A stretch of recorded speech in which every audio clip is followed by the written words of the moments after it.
On a steamy night here in Tel Aviv, thousands of Israelis are turning up the heat on Benjamin Netanyahu's government, demanding that he accept a ceasefire deal, ending hostilities in Gaza and prompting the return of more than 100 hostages still held there after 316 days.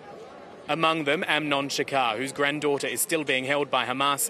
He says he believes she's still alive and hopes that she'll return soon. We heard mainly from those hostages that did come back, like 50 days after they were kidnapped. She was well, a little bit wounded, but basically she was okay. On her feet, talking to everybody. And then we had some, what the military calls, sign of life. You know what it means exactly like I know what it means. Sign of life. That's it. No interpretation, no explanation. But I believe the military when they say that. So we know she was alive a few months back.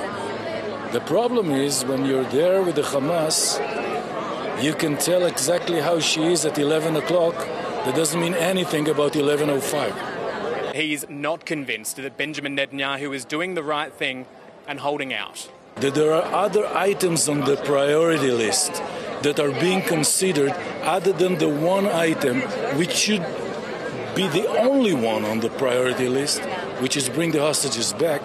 This very fact is catastrophic for the state of Israel, because in the years to come, the citizens of Israel will ask themselves only one thing. They don't even know it yet, but they'll ask themselves one thing.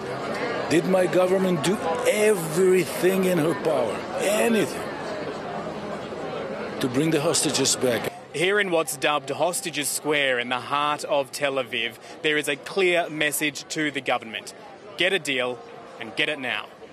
Tonight, the Prime Minister's office may well have given Israelis some hope. A statement released in the last couple of hours expressing cautious optimism about being able to reach a deal. And of course, while these negotiations are put on hold and that work is happening behind the scenes, the bombardment of Gaza continues. At least 10 more Palestinians killed in strikes today. It goes to show that the suffering that hostages and their families are experiencing here in Israel and that of the population in Gaza continues, and all of them will be hoping a deal can be reached very soon.